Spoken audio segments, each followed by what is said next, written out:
Good day everyone. For today's video, we're going to talk about Asian regionalism. But before we start, this video is for educational purposes only, and we are allowing our instructor, Mr. Roldan Ardines, to use this as an educational material.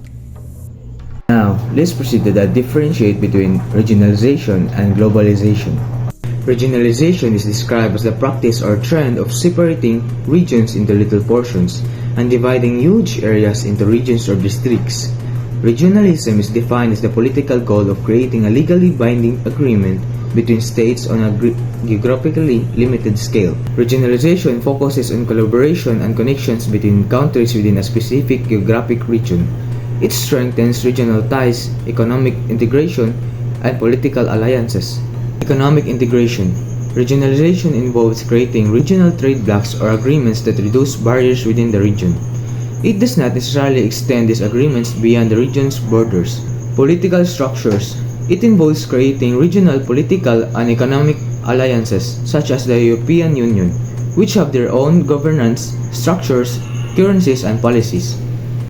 Cultural exchange. It preserves and promotes shared regional cultural identities.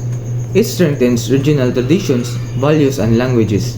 On the other hand, globalization is described as the growing interdependence of the world's economies, cultures, and populations, brought about by cross-border trade in goods and services, technology, and flows of investment, people, and information. It refers to the increased interconnectedness and interdependence among countries worldwide. It involves global flows of goods, services, capital, people, and information. Economic integration. Economies become part of a global market, engaging in international trade and investment. Global institutions like the World Trade Organization influence these processes. Cultural exchange. It promotes the blending of cultures across the world. It can lead to the spread of global customs, values, and ideas, often at the expense of local traditions. Political structures. It involves global governance institutions like the United Nations or the World Bank, influencing international policies. While regionalization and globalization may seem like competing forces, they are often interrelated. Regionalization can be seen as a building block for globalization, as it can foster economic growth, political stability, and cultural exchange within a region, which can then contribute to a broader global trends. Conversely, globalism can create opportunities and challenges for regional cooperation. For example, globalization can lead to increased competition among regions, but it can also facilitate regional integration by creating new markets and partnerships. In conclusion, regionalization and globalization are both important factors in shaping the modern world. Understanding the interplay between these two concepts is essential for analyzing international relations, economic development, and cultural exchange. Identify the factors leading to a greater integration of the Asian region.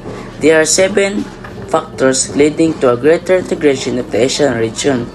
1 is economic interdependence. Increased trade, stronger economic ties through trade, investment flows, capital and technological moving freely. Supply chains, shared resources, and production lines. 2 is advancement in transportation and logistics. 1 is highways and railways. Faster and more efficient connectivity. Air travel, increased accessibility in tourism, shipping infrastructure, improve port facilities and services. 3 is harmonization of policies and regulations, trade agreements, investment protection, standard and regulations. 4 is technological innovation, digital infrastructure, e-commerce, and fintech. 5 is rise of regional trade agreements. 1 is ASEAN, RCEP, and FTA. Democratic shape and migration patterns. growing middle class is increased consumer demand, labor mobility, skills and knowledge sharing, urbanization, population growth in cities. 7. Geopolitical cooperation and stability. Regional security. Reduce conflict and greater stability. 2 is diplomatic ties, strengthen relationships and alliances. Next is multilateralism, working together to address shared challenges. Good evening everyone, I am Dikretabas and let me discuss to you analysis how different states confront challenges of globalization and regionalization. Different states confront the challenges of globalization and regionalization, adopting varied strategies such as strengthening national policies to protect local industries or engaging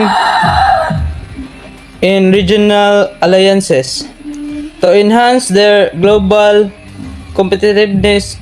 Some states emphasize economic integration and free trade while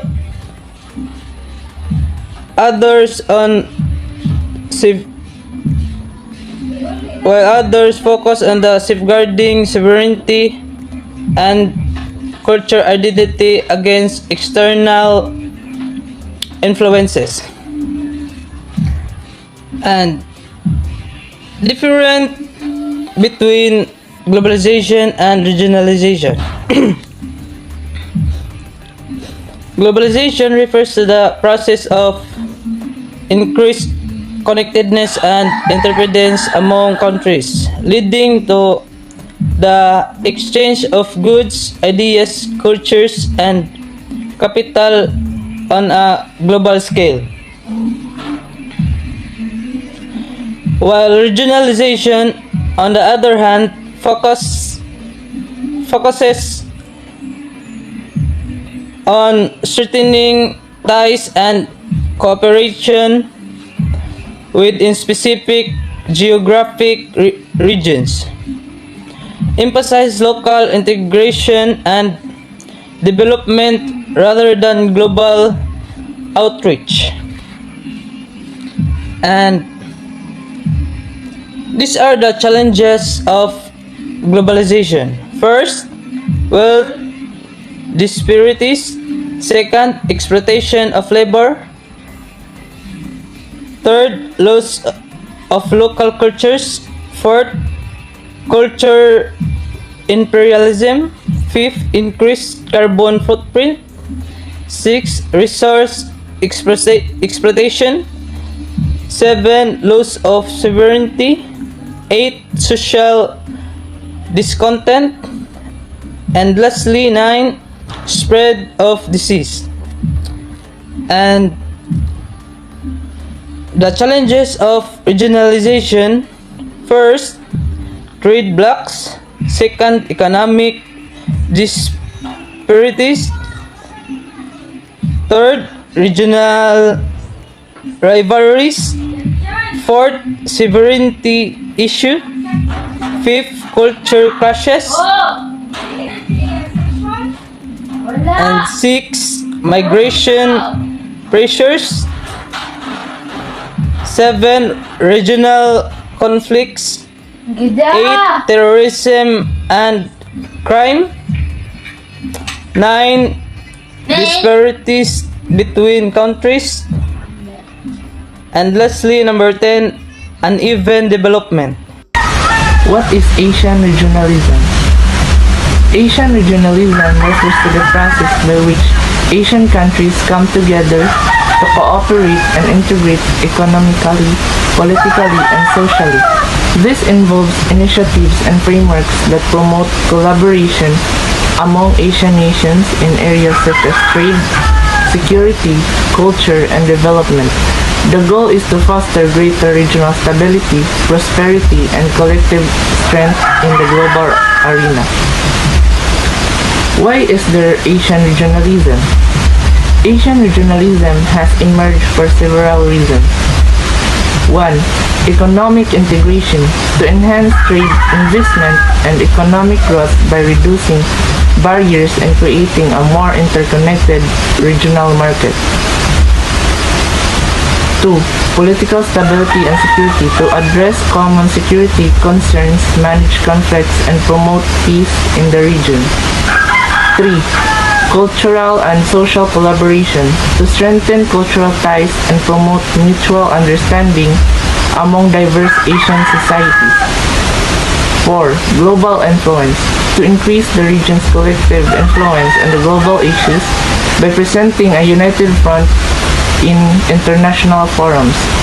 5. Addressing common challenges to tackle shared challenges like environmental issues, disaster response, and public health crisis.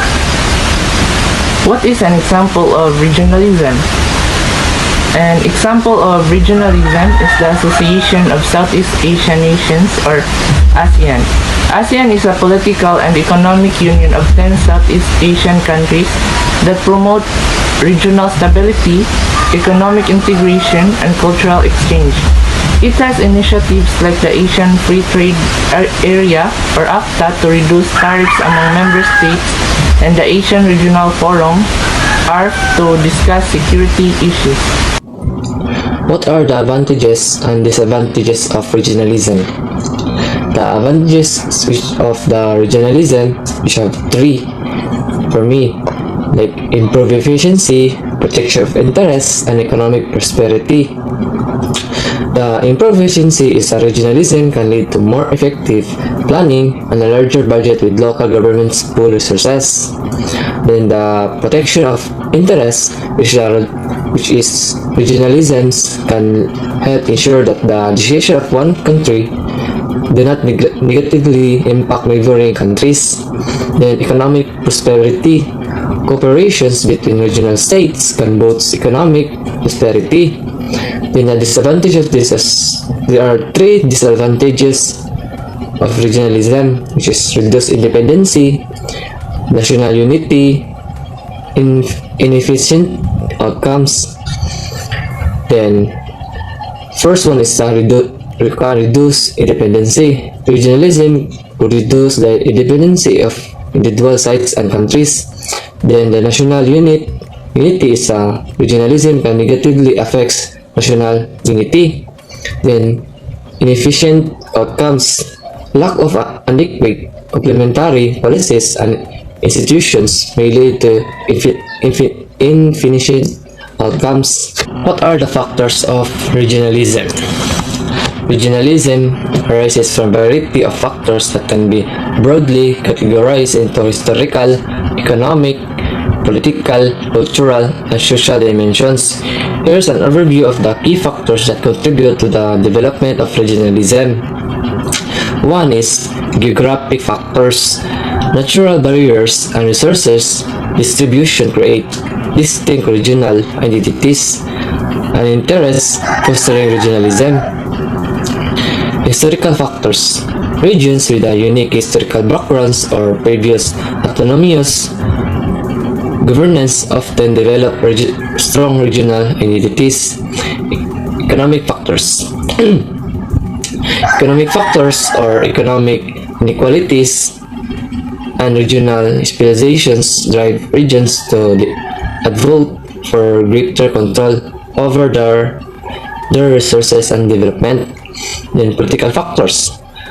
Decentralizations and political marginalizations lead regions to seek more autonomy or representations, fueling regionalism.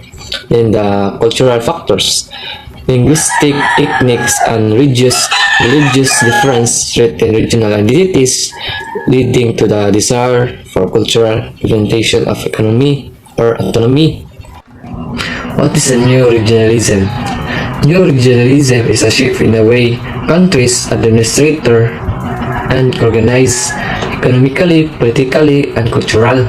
It began in the mid-1980s during the end of the Cold War. At a time of increased global economic integrations, there are three new regionalism, which is the multidimensional, flexible memberships and global context, including the not just economic cooperation.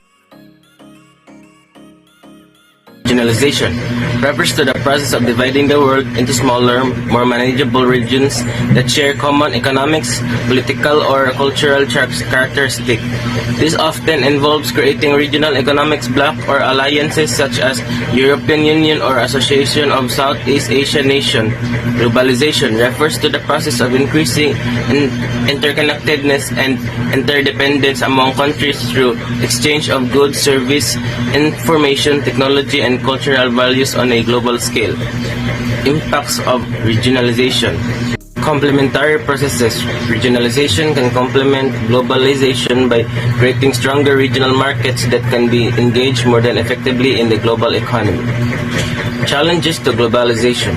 Regionalization can also challenge globalization by promoting regional over global interests. Stabilization of regions. Regionalization can stabilize regions economically and politically, which can then contribute to the more stable global environment. Regionalism versus globalism. There can be tensions between regionalism and globalism, especially if the regional alliance pushes back against global norms or seeks to carve our distinct regional identities that resist the global homogenization. What is regionalism in the Philippines? Regionalism in the Philippines refers to the strong sense of identity and loyalty that people in various regions of the country feels towards in their own local areas. The Philippines is composed of many islands and each region has its own distinct language, culture, and traditions. This has led to fragmented sense of national identity where people often identify more strongly with their regions, such as Ilocano, Cebuano, or Bicolano, than with the whole nation as whole. Cultural diversity.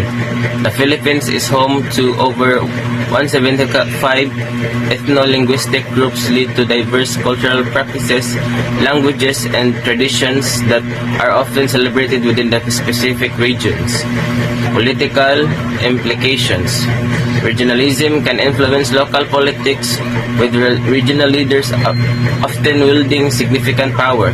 This can sometimes result of lacks of national cohesion and challenges in implementing nationwide policies. Economic disparities. Economic development varies widely across different regions, leading to disparities that can exacerbate regionalism. Some regions like Metro Manila are highly developed while others remains undeveloped. Autonomy movements. In some cases, regionalism in the Philippines has led to movements for greater autonomy or even independence, as seen in part of Mindanao where there have been long-standing calls for self-determination. Difference between regionalization and globalization. Globalization involves worldwide processes and interactions affecting to the global economy, culture, politics, and environment, while regionalization focuses on specific regions or groups of countries that share common interests, forming regional blocs or alliance. Number 2, globalization aims to create a more interconnected and interdependent world, breaking down national barriers, while regionalization seeks to strengthen ties with the particular regions, often emphasizing regional identity, autonomy, and self-sufficiency. Third one is economic integration. Globalization promotes the free trade and the removal of trade barriers worldwide, while regionalization encourages trade and cooperation within the particular regions, sometimes at the expense of global trade. Cultural impacts of globalization leads to spread a global culture, often resulting in a cultural homogenization, while regionalization preserves and promotes regional cultures and identities which can counteract the homogenizing effects of globalization. 5. Political implications. Globalization promotes a global governance structures and international cooperations, while regionalization often leads to creation of regional governance structure which can sometimes challenge the global institution.